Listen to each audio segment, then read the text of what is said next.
Well, it's a beautiful Monday to see all of you again, and I believe you had a superb weekend for all those who are able to experience it. Now, good afternoon. This is the Ambassador. With me, your Ambassador, Jennifer Makau. You are welcome today. Now, President William Ruto and First Lady Rachel Ruto departed on Sunday evening for a 4-day state visit to the United States. In a press conference at the State House, spokesperson Hussein Mohammed revealed that the president is supposed to meet President Joe Biden. Now, this is Ruto's first visit, according to Mohammed, and it is the first state visit made by the Kenya head of state in 2 decades and the first made by the African president since 2018. Here is more on the same. President William Ruto jetted out of the country on Sunday evening for a 5-day state visit to the United States with a full tray of events lined up for him. In a press conference, State House spokesperson Hussein Mohammed revealed that the president will meet President Joe Biden. Ruto's visit, according to Mohammed, is the first state visit made by a Kenyan head of state in 2 decades and the first made by an African president since 2018. It is a historic milestone as the first state visit by a Kenyan head of state in 2 decades, and the first by an African head of state since 2008. The visit demonstrates a robust partnership between Kenya and the United States and is a fitting tribute to 60 years of diplomatic ties that we are celebrating as Kenya and the United States. During this period, Kenya and the United States have enjoyed deepening and mutually beneficial cooperation at bilateral and multilateral levels, resulting in the elevation of the relationship in 2018 to a strategic partnership. This strategic partnership, the State House spokesperson established a structure for the continued interstate Kenya-US bilateral strategic dialogue, anchored on 5 main themes. The themes include economic prosperity, trade and investment, defense cooperation, democracy, governance and civilian security, multilateral and regional issues, and health cooperation.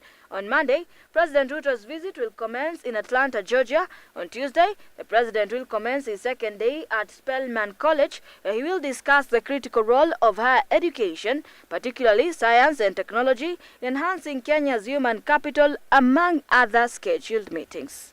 His remarks there will underline the importance of democracies working collaboratively to tackle global challenges. The president will then visit Ebenezer Baptist Church to pay homage to the civil rights struggle and emphasize how religion can be a force for good. This visit will underscore the respect for historical struggles for equality and justice.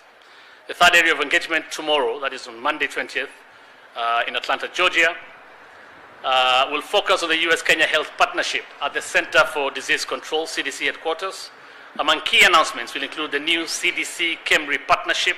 Since December 2022, Kenya and the U.S. have enhanced in bilateral and multilateral engagements through participation in the U.S.-Africa Summit, the 3rd bilateral strategic dialogue in April 2023, the National Prayer Breakfast in February 2024, and roadshows in Chicago and New York. These engagements have led to increased investments by the U.S. tech companies in Kenya, including Microsoft, Google, Kisco, and IBM, among others.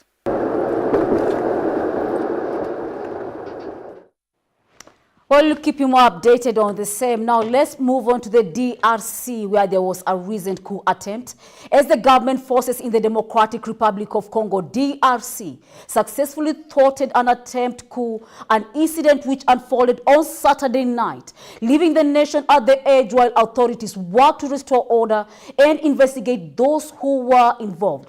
The coup involved foreigners and some of the Congolese who evaded President Felix Tshisekedi's office through DRC army, likewise confirming the killing of the self-exiled opposition figure, namely Christian Malanga. Here is more. The Democratic Republic of Congo army has aborted the attempted coup that was led by self-exiled opposition leader Christian Malanga, who was killed on spot, and several foreigners arrested among the coup perpetrators.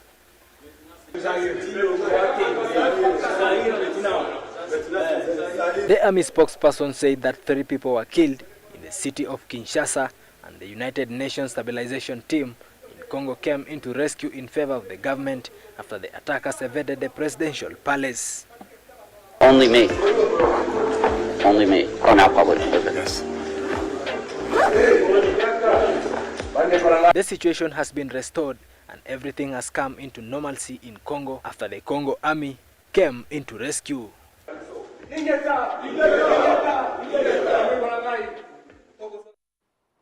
We'll keep you more updated on the coup developments now. Let's move on. The news has broken that President Ibrahim Raisi has died. The recent Crescent search crews have arrived at the crash site where the helicopter carrying President and his foreign minister went down. 73 teams are currently in the area near the Tal village, where all 9 people on board were believed to be dead. Now, the wreckage was found in Iran's East African Azerbaijan province through the Red Crescent, reporting that crews equipped with advanced and specialized gear reached at the site following a thorough search operating that mobilized 30% of Iran's armed forces. Here is more. People are waking up to the shocking news that President Ibrahim Raisi has died. Red Crescent search teams have arrived at the helicopter crash site carrying the president and his foreign minister. 73 teams are currently deployed near Tal village, with all 9 people on board believed to be deceased. The wreckage was discovered in Iran's East Azerbaijan province. President Raisi's journey began in Haf, a border town near Afghanistan, before heading towards Tabriz in the northwest. The helicopter crashed in the mountainous region near Urmia, with thick fog and rain hindering search efforts in the remote area. Ibrahim Raisi's death ends a long career at the heart of Iranian's clerical establishment. Born into a clerical family in Mashhad, Iran's second largest city and home to the holiest Shia Muslim shrine in Iran, Raisi was just 5 when his father, a renowned cleric, passed away. His family's close ties with the clerical establishment facilitated his rise.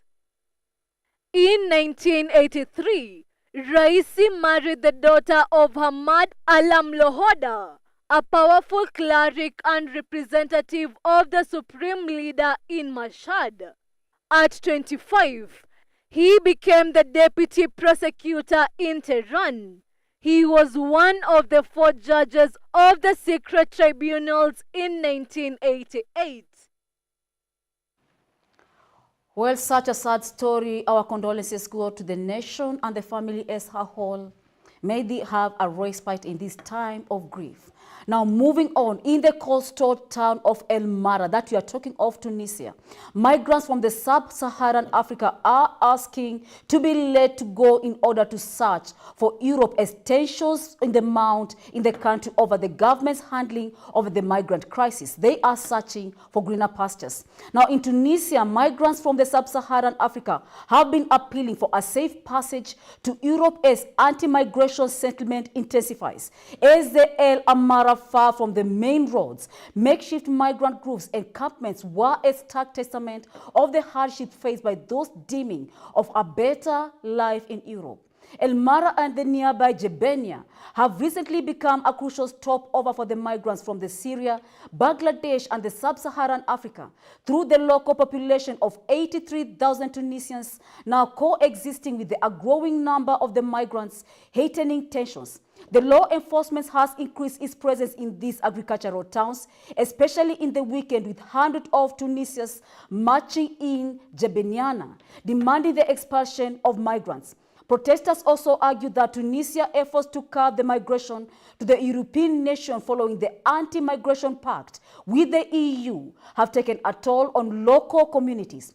President Kay said adopted a firm stance, blaming migrants for rising violence and the crimes through the Tunisian coast, guarding of the reporting of the prevention of over 21,000 migration attempting this year alone.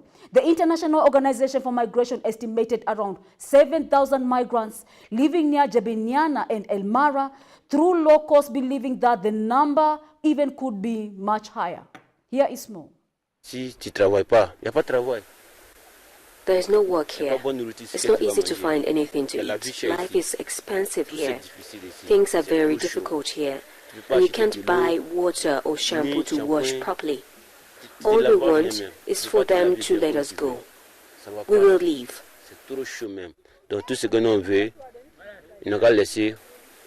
Hundreds of Tunisians marched in the streets of Jebeniana during the weekend, demanding that Tunisian government expel the migrants. We're asking the National Guard to let us pass. There is war in our countries, and we're here only to cross over and save our families. Since we've been here, we've done nothing wrong. We're only asking to be allowed to pass. A final stop for many who dream for a better life in Europe.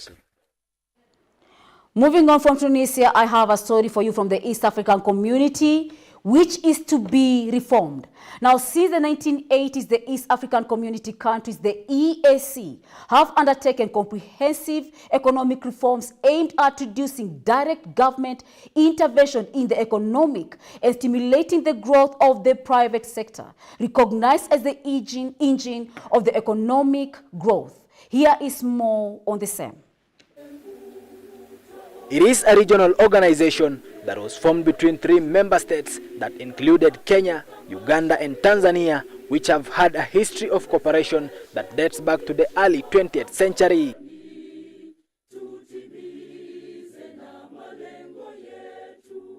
This integration is to fight the battle of prosperity.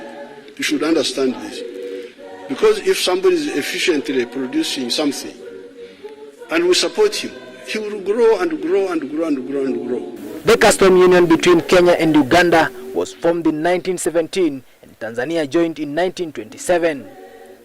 Burundi and Rwanda later came on board in 2009 and South Sudan joined in 2016. The East African Community has had 3 names since its formation, and this includes the East African High Commission from 1948 to 1961, the East African Common Service Organization from 1961 to 1967, and then 1967 to 1977, the East African Community.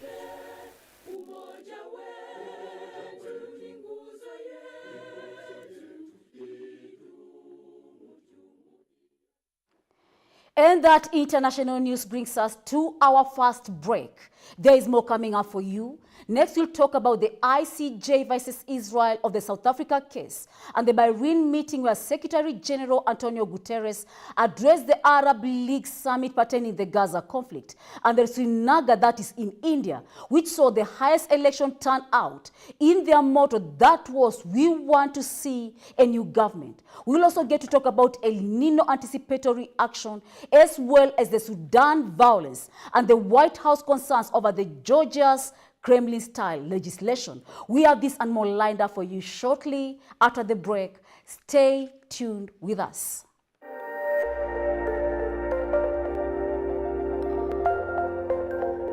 Everywhere, GBS.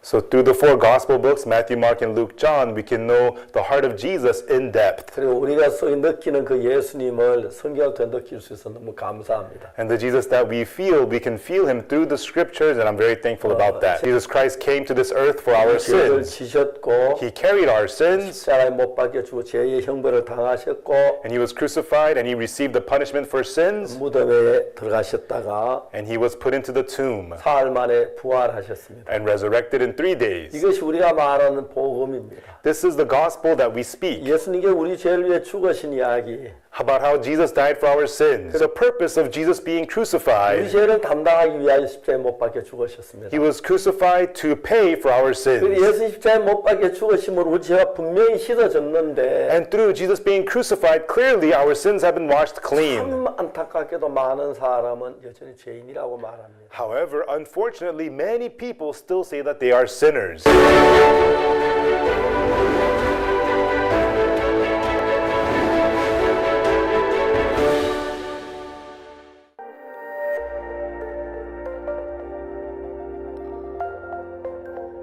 Everywhere, GBS.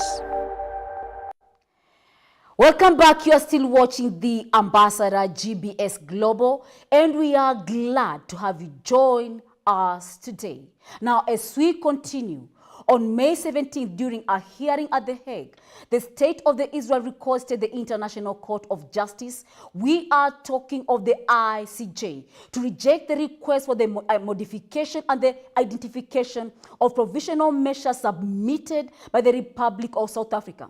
Now, Gilad Noam, a co-agent of the Israel, stated that the members of the court, that the case, even in itself, and the name and the application of the Convention on the Prevention and the Punishment of the Crime of Genocide in the Gaza Strip suggested an inversion of reality. The hearing came after the request for the indication and the modification of provisional measures submitted by South Africa last week through the court hearing of South Africa's oral argument that was held on Thursday, May 16th.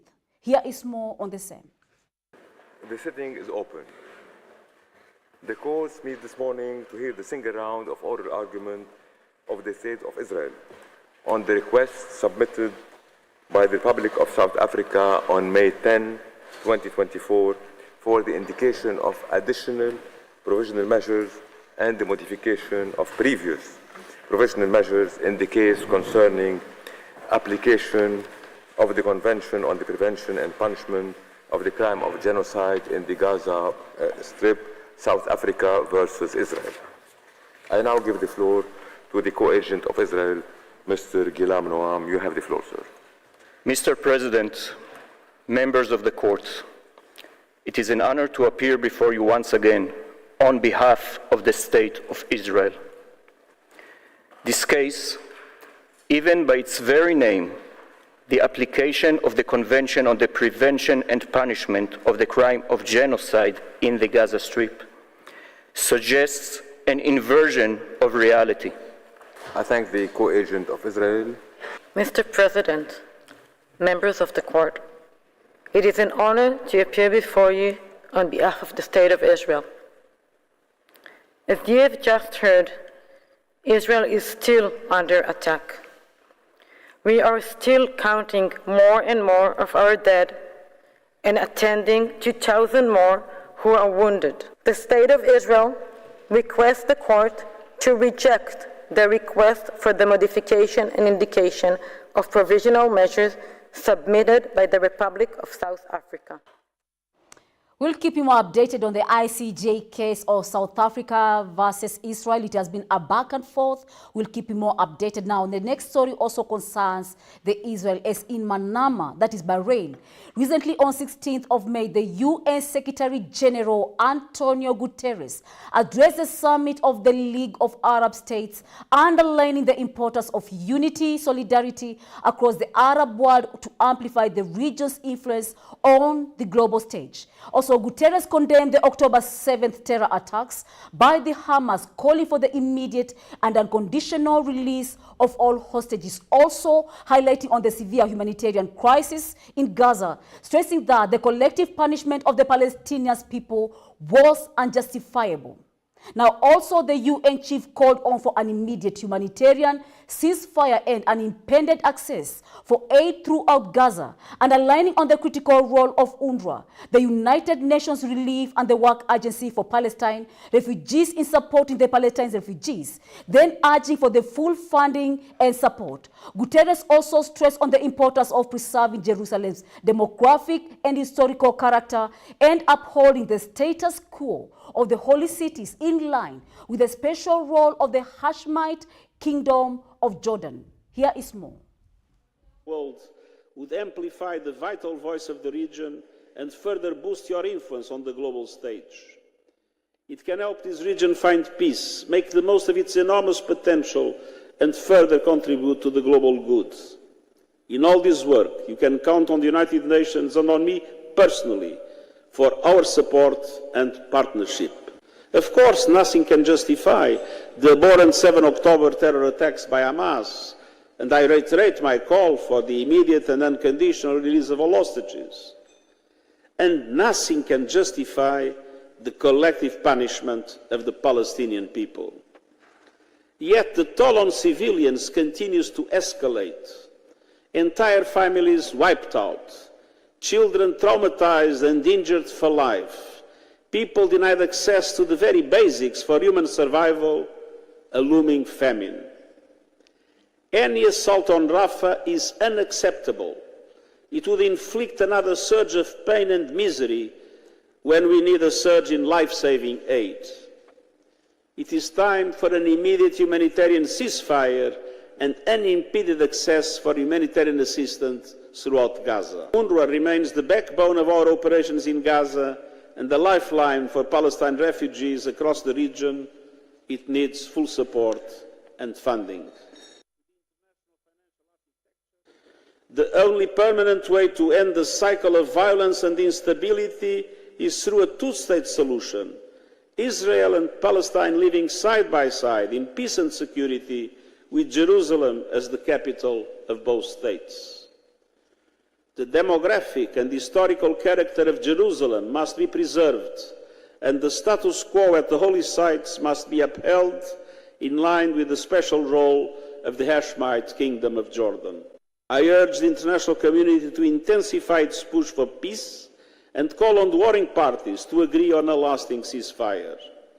This should be followed by a political process that includes women's and youth groups, and I pledge the full support of the United Nations.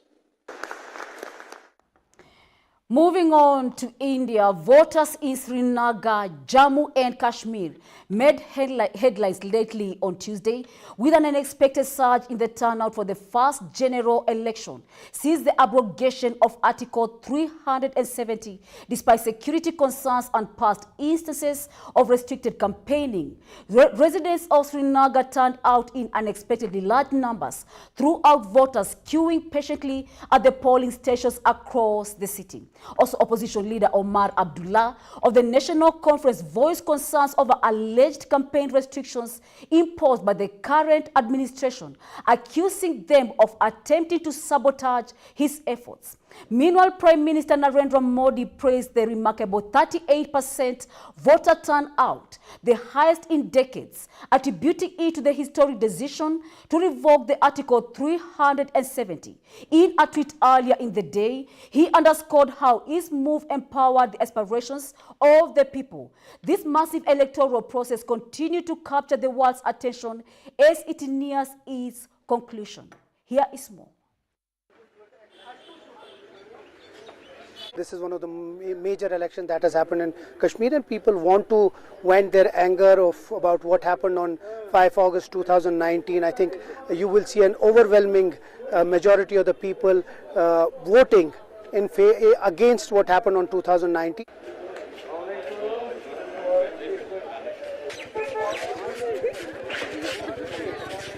There were instances where we were stopped from campaigning. There was an incident in Baramulla where the police did not allow the vice president and the candidate from Baramulla to campaign.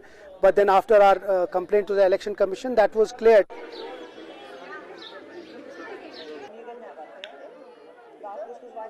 The hate they spread against the minorities, we just want to keep them out from this politics. That's why it's not in Kashmir. Across the India, you will see the first-gen voters. They want to see a new government. They want to see anyone as a new secular government.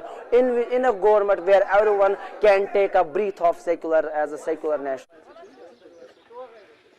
Decision that has been taken in 2019, 5 August, was totally illegitimate and illegal. That was against the wishes of the people of Jammu and Kashmir. Now the people of Jammu and Kashmir will answer that decision by giving the vote, by exercising their right. Now, moving on from India, let's talk about El Nino. Now, over the past 2 years, the Food and Agriculture Organization of the United Nations, we are talking of FAO, implemented an anticipatory actions to mitigate the extreme weather events caused by El Nino, protecting the food security and livelihoods of over 1.6 million people across 23 countries. The current El Nino event, one of the 5 strongest on record, declared on July 2023, was expected to last until mid-2024, is climate extremes affecting between 40 to 50 million people worldwide, predominantly in the Latin America and the Caribbean, Asia and the Pacific, Southern and the Eastern Africa. Using advanced modeling based on the past El Nino patterns, the FAO swiftly launched anticipatory actions that was in 2023 and 2024, collaborating with the government and the partners to mitigate its effects. These efforts included distributing drought-tolerant seeds and constructing forest-main water harvesters in Central America's dry corridor, repairing riverbanks in Somalia, and to protect 40,000 hectares of cropland from floods, besides providing cash support to vulnerable farmers in the Philippines throughout the social protection programs. Now, the organization continues to plan and implement measures to mitigate the impacts of both El Nino and La Nina, aiming to safeguard the livelihoods and the food security of millions around the globe. Here is more. Is that anticipatory actions, including the ones implemented for this El Nino, are very beneficial in terms of protecting food security, safeguarding food production and staple crop production, in some cases allowing the population to increase crop production, which was fundamental for creating a stock to last through the shock impact. In other cases, which have been able to even reduce mortality amongst the population from these shock impacts, and in general, safeguard food security, including protecting livestock and animal health.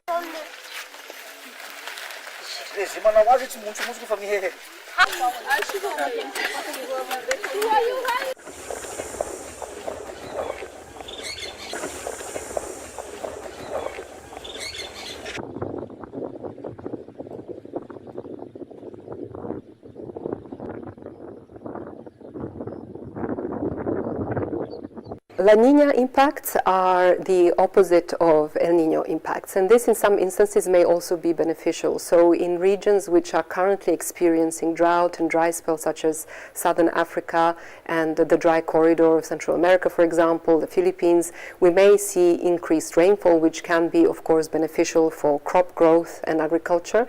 At the same time, what we fear is an excess of rainfall and flooding, which is going to impact already very vulnerable populations that don't necessarily have the means to. Now, moving on, let's check what is happening in Sudan. As brutal violence, famine, disease, and widespread displacements are affecting 9 million people in Sudan, including 4 million children, according to the UN Humanitarian Diary Report issued in Geneva on Friday. The United Nations Office for the Coordination of Humanitarian Affairs, we are talking of OCHA, reported that famine, disease, and ongoing conflict were closing on in Sudanese civilians, particularly in Darfur, through Jens Lack, OCHA spokesperson, highlighting on the urgent need for humanitarian aid. The conflict between Sudan's military and the Rapid Support Forces, which began in April 2023, led to the widespread devastation through the Rapid Support Forces controlling much of Darfur while besieging North Darfur capital El Fasher. Meanwhile, the UN Refugee Agency, UNHCR, reported of increasing numbers of Sudanese militaries in Uganda through over 33,000 Sudanese, including 19,000, since the start of 2024, seeking refuge in Kampala, describing the situation as a silent emergency. Now, Uganda already is hosting nearly 1.7 million refugees and asylum seekers that has been under immense pressure through 2024 Uganda country refugees response plan being only 13% funded, exacerbating the strain of resources for both refugee and the host communities. Now, the humanitarian crisis in the country of Sudan continues to escalate, with millions in desperate need of aid, through the international community currently facing the urgent call to respond to the severe underfunding and the rising humanitarian crisis suffering. Here is more. In Sudan, half of the population, 25 million people, need humanitarian aid. Famine is closing in, diseases are closing in, the fighting is closing in on civilians, especially in Darfur. The overall response plan aims to reach and support 15 million of the worst affected people. Collectively, we ask for 2.7 billion American dollars. As of today, 4.5 months into the year, we have received 12% of that. This is not just an underfunded appeal. It is a catastrophically underfunded appeal. 13 months of war in Sudan, 9 million people displaced, which represents around 17% of the population, and the largest internal displacement crisis in the world today. Close to 16,000 people have died, and 33,000 last 2.5 years, most of whom have come from South Sudan and DRC. We have had recent arrivals from Sudan as well. This year alone, about 19,000 refugees have come. In Washington, D.C., during a press briefing recently on the White House, Press Secretary Jean-Pierre Kagan said he voiced Washington's concern regarding the Georgia's Kremlin-style foreign agents legislation, warning against the passage of foreign agent, a bill that could lead to a fundamental reassessment of the U.S.-Georgia relations. The Georgian parliament adopted the foreign agent, the bill in the third reading with a vote of 84-30, a bill that will be submitted to the President Salome Zubari-Shvili for approval within the next 10 days, though she said she's going to pledge a veto over it. The controversial legislation imposed a strict regulation of the NGO and the independent media, requiring organizations that will receive more than 20% of their funding from the foreign donors to register as the foreign agents. Jean-Pierre also addressed the safety of the humanitarian aid workers, assuring that the U.S. government would continue discussions with Israeli authorities to ensure their protection, emphasizing on the need to safeguard the Palestinians in Rafah, where over 1 million displaced individuals currently reside amidst the reports of Israeli planned offensive. And in response to the President Joe Biden announcement of the new tariffs on the Chinese electric vehicles, advanced batteries and the solar cells, steel, aluminium, and the medical equipment, Jean-Pierre clarified that measures were intended to protect America's workers and the companies, stating that there was need for a trade war. And meanwhile, the Chinese Ministry of Commerce expressed opposition over the U.S. tariff hikes, same time vowing to defend its interests. Here is more on the same. A statement from us on this. We're deeply troubled by Georgia's Kremlin-style foreign agents legislation, which just passed, as you just stated, Parliament, and we expect the President to veto it. While it is unclear whether Parliament will try to override a potential veto, we have been outspoken about our concerns with the legislation, which runs counter to democratic values and would move Georgia further away from the values of the European Union, and let's not forget also NATO. The Georgian people have been making their views known about this legislation, protesting in the streets, as you all have been reporting. This weekend, we saw some of the largest protests in Georgia's history, with tens of thousands of peaceful protesters undeterred by intimidation tactics, telling their government. And that news brings us to the end of our Ambassador GBS Global News. It's been a pleasure having you on board, joining us to the end. We will keep you more updated here at the Ambassador, where we bring you the latest developments as you keep it locked with us. Have been your Ambassador, Jennifer Macau, and I'm looking forward to seeing you at the Ambassador GBS Global tomorrow, same time, same place, from Monday to Friday at 1 p.m. And may you all have a superb and the most beautiful and a wonderful afternoon. See you then.